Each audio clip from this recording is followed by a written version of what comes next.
Thanks, Fletch. Well, I'm delighted to be here at the Norfolk Deaf Festival, and weren't those school signing choirs absolutely great? It's a shame that because of COVID I can't actually see you all, but I hope that next year the festival will be back at the Forum in Norwich. The first story is all about signing, and it's called What the Jackdaw Saw.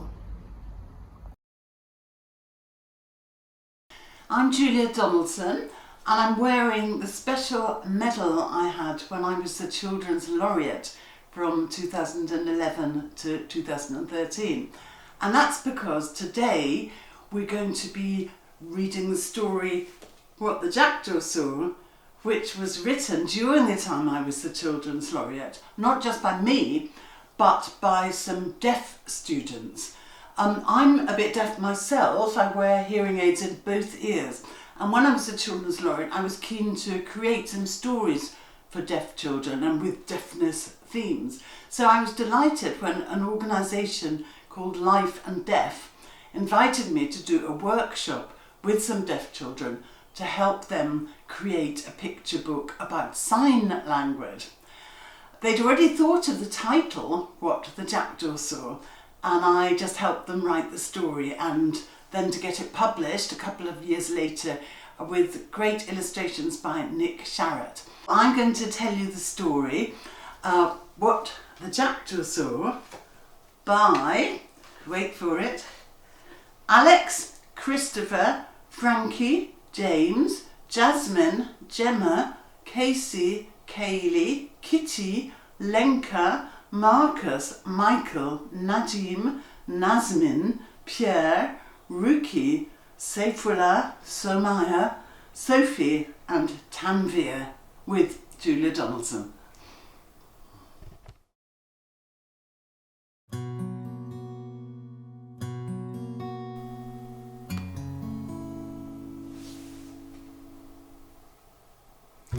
The jackdaw flew over the seaside, and this is what the jackdaw saw. Waves crashing, children splashing, starfish sleeping, dolphins leaping,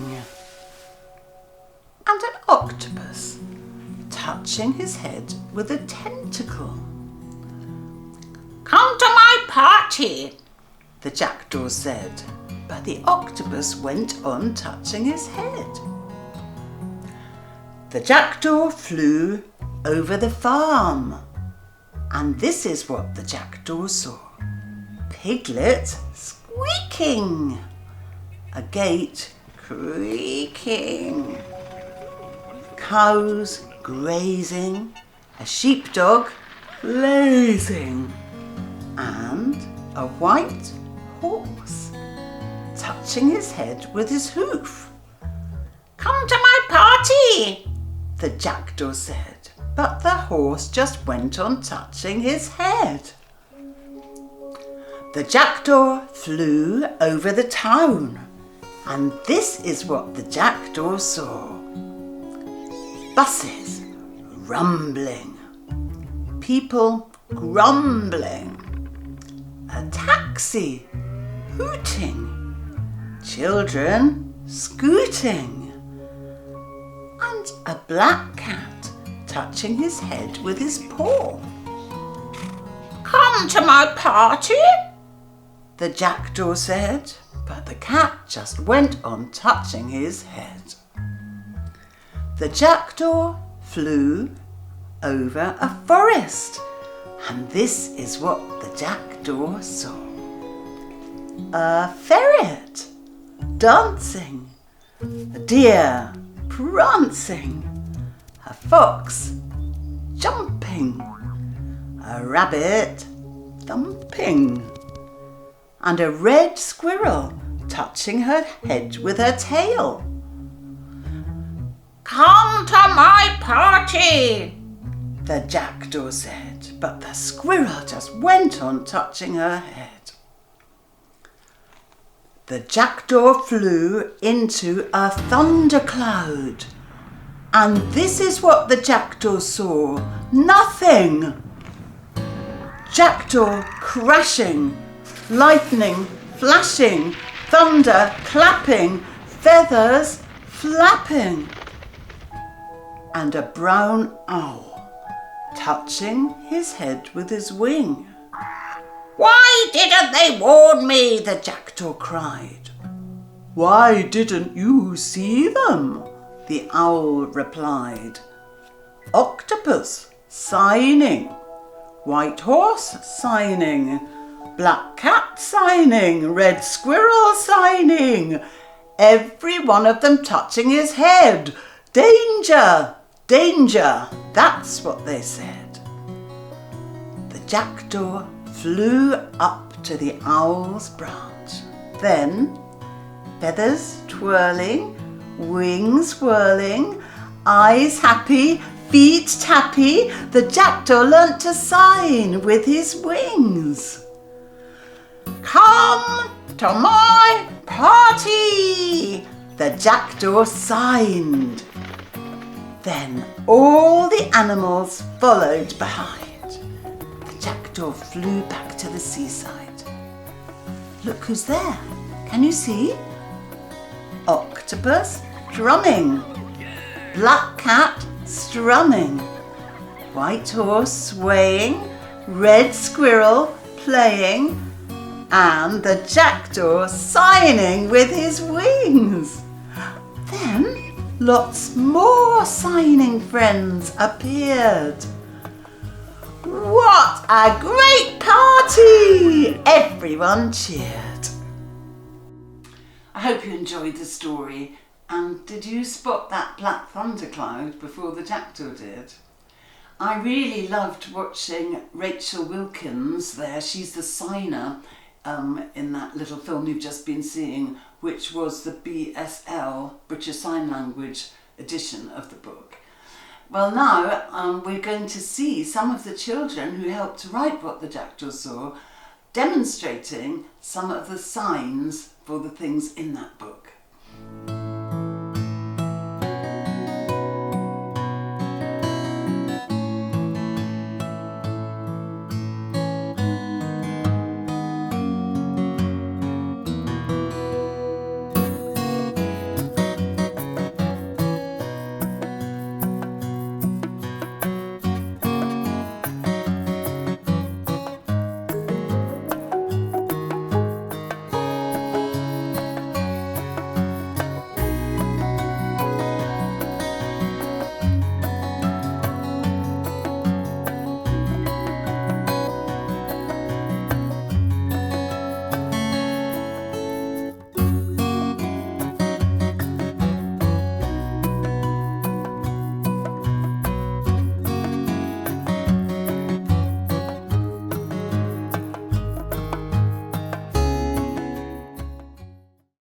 I hope you enjoyed that story. It was actually written with some help from me by a group of deaf students. I did a workshop with them when I was the Children's Laureate, and together we came up with the storyline and with the rhymes. I'm partly deaf myself. I wear a hearing aid in my left ear and another one in my right ear. And I do feel it's important that there should be more books for and about deaf children. Maybe you could even try writing some yourselves. I'm not actually familiar with BSL, but I have learnt a few Makaton signs, and so I thought you might like watching a video of me singing the monkey puzzle song with Makaton signs and with my husband Malcolm playing the guitar. You could maybe join in the chorus, and the signs that come up in the chorus are monkey, puzzle, butterfly, and then can't you see, and then it goes, none of these animals look like me.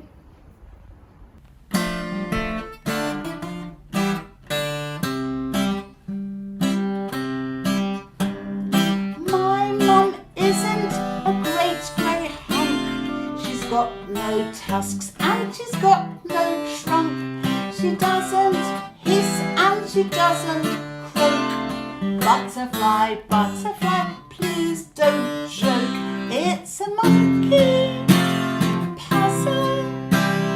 Butterfly, butterfly, can't you see? It's a monkey puzzle. None of these animals looks like me. My mum doesn't have lots of legs. She's got no beak and she can't lay eggs. She doesn't flitter about all night. Butterfly, butterfly, get it right. It's a monkey puzzle. Butterfly, butterfly, can't you see? It's a monkey puzzle. None of these animals looks like me. Here comes someone with fingers and toes and very long arms and a nice pink nose, a curly tail and a furry tongue. Butterfly, butterfly, that's not mum. It's a monkey puzzle. Butterfly, butterfly, are you mad? It's a monkey puzzle. That's not my mummy, no, that's my dad. And now for another story. This one's called The Hospital Dog, and it's about a dog who visits children in hospital to help cheer them up. It was inspired by a real live dog called Nala who did that job, and Nala's owner let me go on a ward round, and which gave me lots and lots of ideas for my story. I did change the name of the dog in the story. My dog is called Dot because that rhymed with more things. And there's also a boy called Joe in the story who's deaf. Well, today's story is a brand new one, so I'm very excited about that. And it's called The Hospital Dog. You can see the dog on the cover of the picture. She's called Dot, and she's very clever, very brave actually. And she visits children who are ill in hospital to cheer them up. And it's got really good pictures by an artist called Sarah Ogilvie. Some of you may know that Sarah also did the pictures for this book, The Detective Dog. And later on, you're going to see Sarah doing some drawing. But first of all, I'm going to tell you the story of The Hospital Dog. Here is a dog, a Dalmatian called Dot. Is she quite ordinary? No, she's not. Here is Dot's owner, a lady called Rose, with rings on her fingers and specs on her nose. After their breakfast of porridge and tea, Rose and her dog always swim in the sea. Then they hop onto bus number 78, and the bus drops them off at the hospital gate. Here are the children in Wallaby Ward, most of them happy, but some of them bored. A girl's feeling shy, and a baby is howling. A toddler's cross, and a teenager's scowling. A visitor's jumping about like a frog. But look who's arrived. It's the hospital dog. Bee's feeling nervous. Today's her first day. She wonders how long she'll be going to stay. There's a tear in her eye and an ache in her head. But look who's appeared on the chair by her bed. A pat and a stroke and a cuddle with Dot. Is Bee feeling scared still? No, she's not. Gus, who is older than all of the others, would rather be out playing ball with his brothers. He's read all his books and he's tired of TV. But here is a dog he's delighted to see. A pat and a stroke and a cuddle with Dot. Is Gus feeling bored still? No, he's not. Here's baby Katie. She's hot And what's more, she's covered in spots and her tummy is sore. It seems that she'll never stop crying. Ooh. Till Dot lifts a paw to say, "How do you do?" A pat and a stroke and a cuddle with Dot. Is Katie still crying? No, she's not. Dot gets a hat and makes friends with a bear. She plays with a ball and she rides in a chair. She calms down a doctor. She cheers up a mummy. She lets little Tyler play Tickle Dot's tummy. Here is a boy who is deaf. He's called Joe. Rose helps her dog make the sign for hello. Joe's going home now. His cough is much better. His mum packs his toothbrush and Dot packs his sweater. Dot's going home too. The ward round is done. She's sorry to leave, but the lift ride is fun. Off to the bus stop go 5 pairs of feet. Then Joe sees a friend and steps into the street. Here comes a car, but he can't hear it come. Rose isn't watching, and nor is Joe's mum. Dot rushes out and she pushes Joe back, but the car hits her leg with a sudden loud smack. A trip to the vet and an X-ray for Dot. Is Dot feeling happy? No, she's not.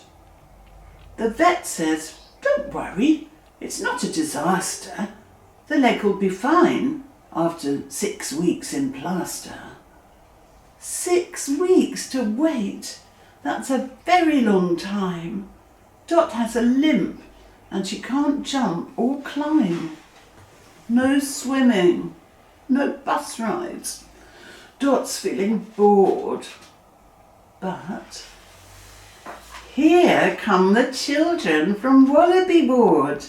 Joe, Bea and Katie, Tyler and Gus. We're visiting you like you visited us. A pat and a stroke and a biscuit for Dot. Is she enjoying it? Yes, a lot. And now I'm going to hand over to the illustrator of that story, Sarah Ogilvie, and Sarah's going to draw Dot for you.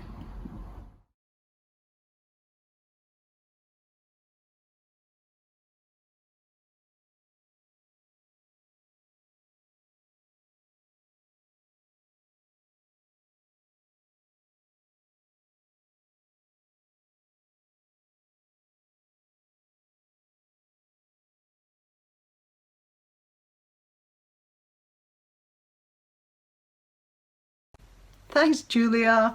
Hi everyone, my name's Sarah and I'm the illustrator for the hospital dog. And today I'm going to show you how to draw Dot, who's the Dalmatian in the book. So grab some pencils and some paper and we'll get started.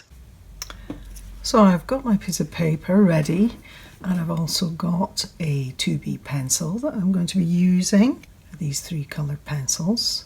Some Indian ink, but you could use poster paint or just something dark that you can make the spots. So I've got a little kebab skewer, you could use a cocktail stick, some clean water, and you'll need a paintbrush. Okay, the first thing I like to do when I'm drawing Dot is the head, so let's start there. So I'm going to curve over the top, and we'll get a nice curved line. It's going to be for her snout, and let's draw in her eye. She's looking upwards in this drawing. It's like she's getting ready to go out to see the children at the hospital. Now, because she enjoys her job so much as a therapy dog, I'm going to give her a nice friendly smile, and then one ear cocked up like that, and then another ear coming down like an upside down triangle There. Okay. So now we've got her expression and her head. I'm just going to pull this line down to give her a bit more neck, and then let's pop on her collar, 2 curved lines there, and then she has a little tag that's also like an upside down triangle, like her ear. Let's just pull this line down a little bit more, and then we're going to make one big long line that comes right down like this, along the top of her back, up a little bit from where her bottom is, and then we're just going to scoop and flick up the line there, so it's like a very shallow kind of W shape, and we'll come back to that in a minute. The next bit I'm going to do is her legs. So dogs' legs aren't that easy, so if you've got a dog, have a look at your dog's legs and see what they're doing. The bits on the back of the dog's legs are interesting. They have a little part there that comes up, and then it's almost like an elbow where it joins onto the body, so a bit different than our elbows. And then let's have the next leg coming down, some paws, and up, and joining onto the body. And then let's continue her tummy round with a little bit of a scoop. And these are probably the trickiest legs, the back legs. So these kind of come down like this, and then round like a shallow S shape. And then we're going to pull that round like that. So she's beginning to take shape. Let's do the other leg on the other side. Pause. There we go. There we go. How's that looking? Okay, don't worry if you make a mistake. Dogs' legs are tough. I think that one's gone a little bit odd, but we'll just go with that anyway.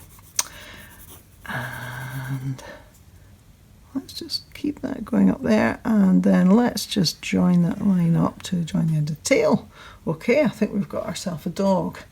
So I'm going to put in some lines to make her look really happy, wagging her tail, all excited about going to the hospital.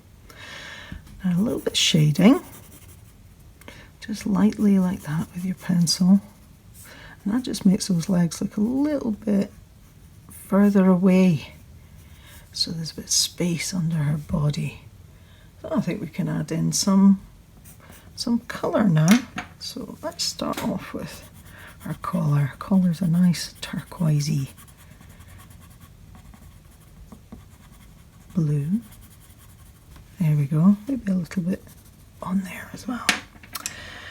Now the next colour I'm going to use is for her snout. Now, she's a black and white dog, spotty dog, but you can on Dalmatians see little bits of pink peeking through their white fur sometimes, and they tend to be in certain places, so a little bit on the snout, sometimes in the edges of the ears, definitely pinky bits on the tummy, and then sometimes the odd little bit on the paws as well. Okay.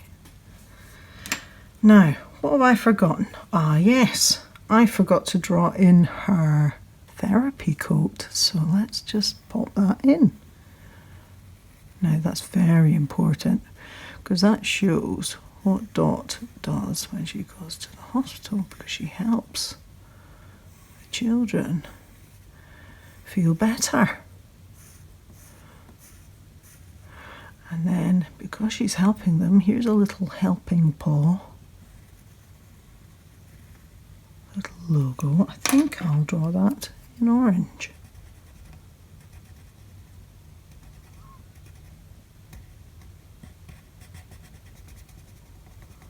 Yeah, that's better. Now we know what she does.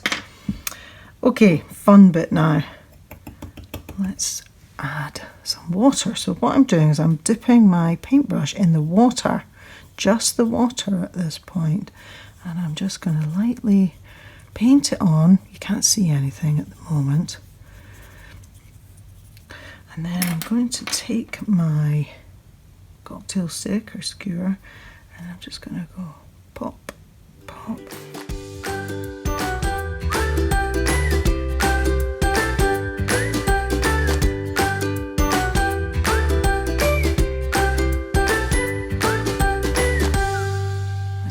We have ourselves Dot from the hospital dog. Thank you, Sarah. I really love watching my illustrators at work. It's something I don't normally get to see. Well, the next story is called Freddie and the Fairy, and it's also got a deaf character in it, the little fairy Bessie Bell. Bessie Bell really needs to lip read, but it's really hard for her because Freddie, the boy in the story, keeps mumbling and covering up his mouth, which I'm sure you'll agree is really annoying. Here's a video of me telling the story. You might be wondering why I'm wearing a pair of pretty pink wings and brandishing a wand. Well, the answer is because today's story is about a fairy. It's called Freddie and the Fairy. So I'm going to act the part of the fairy, that's Bessie Bell, and Malcolm, my husband, is going to act Freddie, who's a rather annoying little boy. Freddie found a fairy tangled in a tree. Help! I'm stuck! The fairy said, so Freddie set her free. Thank you, said the fairy. My name is Bessie Bell. I'll grant you all your wishes, though I can't hear very well. Freddie thought, then mumbled, I wish I had a pet. Why, so you shall, said Bessie Bell, and conjured up a net. I don't want fish, said Freddie. I'd rather have a dog. Hey presto, said the fairy, and conjured up a frog. Let's start again, said Freddie. I wish I had a cat. That's easy, said the fairy, and conjured up a bat. I don't like bats, said Freddie, but what about a mouse? Lift up that stone, the fairy cried, and Freddie found a louse. This isn't right, said Freddie. Let's think. Perhaps a parrot? I'll do my best, said Bessie Bell, and conjured up a carrot. Freddie stamped his foot and said, this carrot has no beak. Forgive me, said the fairy, and a tear rolled down her cheek. Just then, from out of nowhere, appeared the fairy queen. She dried the fairy's eyes and said, whatever does this mean? It's Bessie Bell, said Freddie. She gets things wrong, he grumbled. I'm sorry, said the fairy, but that's because you mumbled. Now, Freddie, said the fairy queen. She sounded kind but stern. Before you wish again, there are 3 rules for you to learn. Rule 1, you mustn't mumble. Rule 2, don't turn away. The fairy needs to see your lips to read the words you say. Rule 3, don't cover up your mouth. She can't see through your hand. Obey these 3 gold rules and then I'm sure she'll understand. So Freddie learned the 3 gold rules, and now he speaks quite clearly. And everything he wishes for comes true, or very nearly. A dog, a cat, a mouse, a bird. What next? A caterpillar. The fairy laughed and conjured up a very large gorilla. I hope you enjoyed that story. Malcolm was good at acting Freddie, the grumpy boy, wasn't he? I wonder what you'd wish for if you met Bessie Bell. I've been hearing how some of you have been making puppets and creating your own imaginary worlds, which sounds great. I suppose I'm creating an imaginary world every time I write a new book. And talking of new books, I'm very excited because I've got one coming out called The Woolly Bear Caterpillar. And it's all about real life caterpillars and moths. Well, maybe not quite real life because the ones in my story can talk and sing. Oh, and on the subject of singing, I thought we'd finish off with another song. This time the imaginary world is the deep, dark wood. And the song is all about a creature with terrible tusks, terrible claws, and terrible teeth in his terrible jaws. Well, I hope as well that you'll enjoy this last episode because I think it's a bit special. It's about a monster with terrible tusks, terrible claws, and terrible teeth in his terrible jaws. That's right, it's the Gruffalo. And Malcolm and I actually went down to a real deep dark wood very near our house to record this story. So you're going to see us in the deep dark wood, and then I hope you're all going to do a really loud, lusty rendition of the Gruffalo song with us to finish off. A mouse took a stroll through the deep, dark wood. A fox saw the mouse, and the mouse looked good. Where are you going to, little brown mouse? Come and have lunch in my underground house. It's terribly kind of you, Fox. But no, I'm going to have lunch with a Gruffalo. A Gruffalo? What's a Gruffalo? A Gruffalo? Why, didn't you know? He has terrible tusks and terrible claws and terrible teeth in his terrible jaws. Where are you meeting him? Here, by these rocks. And his favourite food is roasted fox. Roasted fox? I'm off. Fox said. Goodbye, little mouse. And away he sped. Silly old fox, doesn't he know? There's no such thing as a Gruffalo. On went the mouse through the deep, dark wood. An owl saw the mouse, and the mouse looked good. Where are you going to, little mouse? Come and have tea in my treetop house. Oh, it's frightfully nice of you, Owl, but no, I'm going to have tea with a Gruffalo. A Gruffalo? What's a Gruffalo? A Gruffalo? Why, didn't you know? He has knobbly knees and turned out toes and a poisonous wart at the end of his nose. Where are you meeting him? Here, by this stream. And his favourite food is owl ice cream. Owl ice cream! To it, to woo! Goodbye, little mouse! And away Owl flew. Silly old owl, doesn't he know? There's no such thing as a Gruffalo.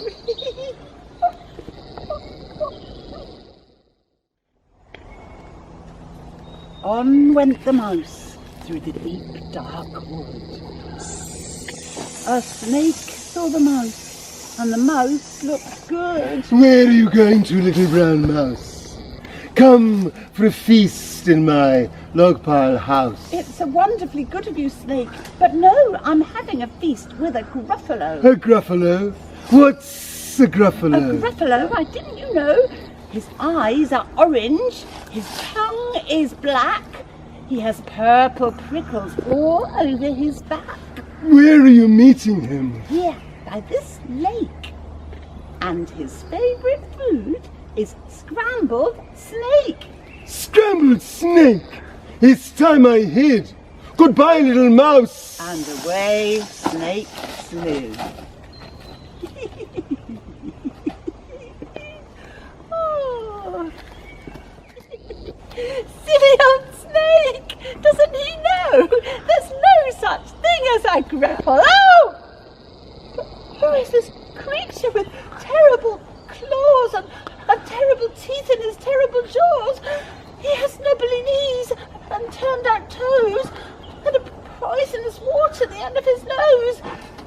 eyes are orange.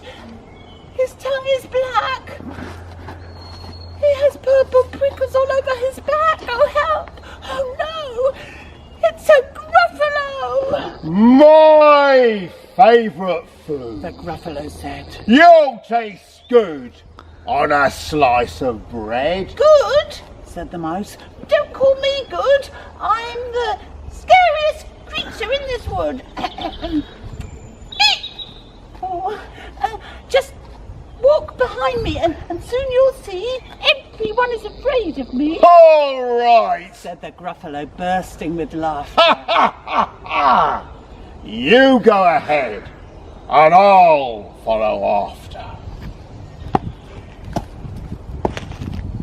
They walked and walked till the Gruffalo said, I hear a hiss in the leaves ahead. It's Snake, said the mouse. Why, Snake, hello. Snake took one look at the Gruffalo. Oh, crumbs! He said, Goodbye, little mouse. and off he slid to his log pile house. You see, said the mouse, I told you so, Amazing! said the Gruffalo.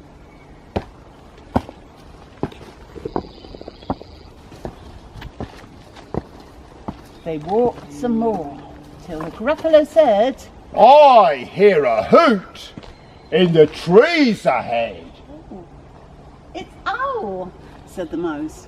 Why, Owl, hello. Owl took one look at the Gruffalo, Oh dear! he said, Goodbye, little mouse. and off he flew to his tree-top house. You see, said the mouse, I told you so, Astounding! said the Gruffalo.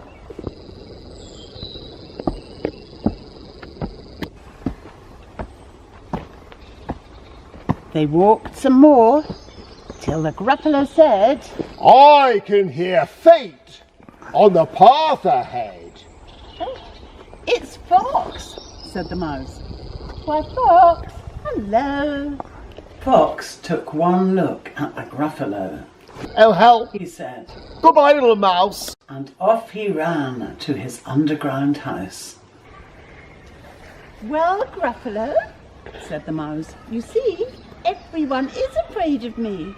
But now my tummy's beginning to rumble, and my favourite food is Gruffalo crumble. Gruffalo The crumble! Gruffalo said, and quick as the wind he turned and fled.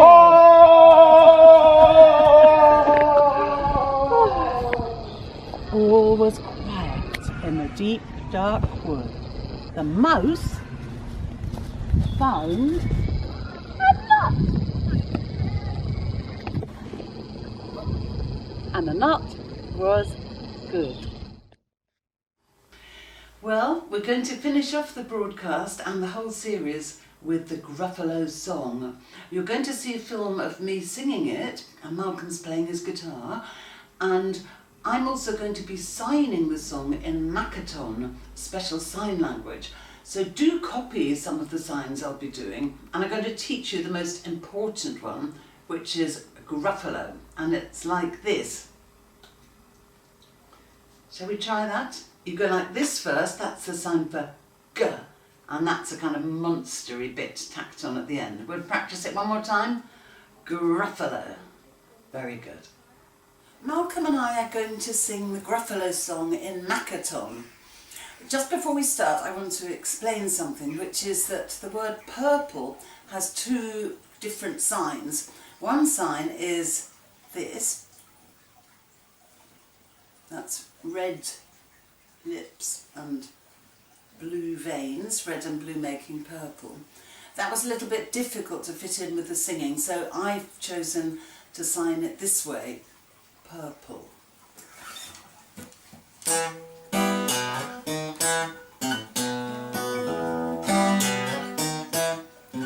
He has terrible tusks and terrible claws and terrible teeth in his terrible jaws. He's the Gruffalo, Gruffalo, Gruffalo. He's the Gruffalo.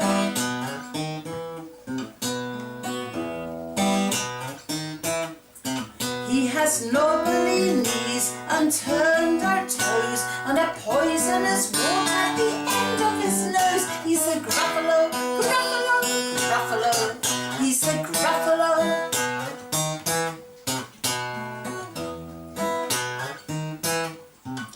His eyes are orange, his tongue is black. He has purple prickles all over his back. He's a Gruffalo, Gruffalo, Gruffalo.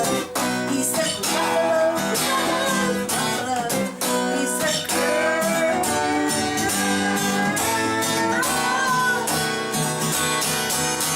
He's a Gruffalo.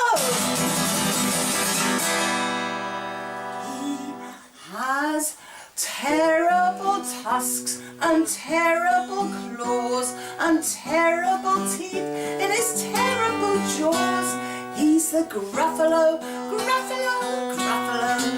He's a Gruffalo.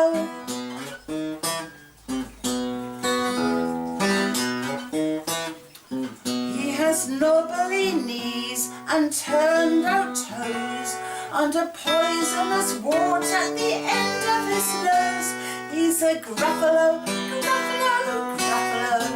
He's a Gruffalo.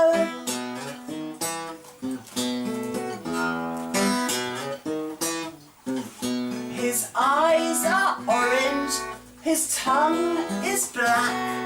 He has purple prickles all over his back. He's a Gruffalo,